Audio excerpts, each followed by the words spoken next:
Sasha foli me një qetësi që nuk i ngjante zakonisht mënyrës së saj. Nuk ishte nervoze, as e nxituar. Ishte thjesht e sinqertë.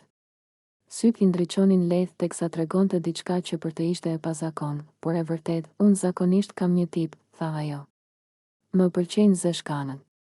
Të gjatë, me trup të formuar, me muskuj të bukur, me atë sharmin në fytyrë që të tërheq menjëherë. Gjithmonë kam menduar se vetëm ata më tërheqin si meshkuj. Ajo ndaloi për një çast, sikur po e mendonte mirë fjalinë e radhës, por kushtrimi është ndryshe. Sasha buzëqeshi lehtë, pak e turpëruar, por pa u fshehur, është I vetmi bjond që më ka tërhequr ndonjëherë. Dhe jo pak. Më ka pëlqyer me shikim të parë.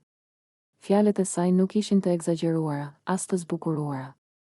Ishin të drejtë për drejta, nuk e di çfarë ishte, vazhdoi ajo. Ndoshta mënyra si më pa, ndoshta qetësia që ka, ndoshta energjia që transmeton pa folur shumë. Por di që diçka më preku menjëherë. Ajo e pranoi se nuk ishte diçka e planifikuar.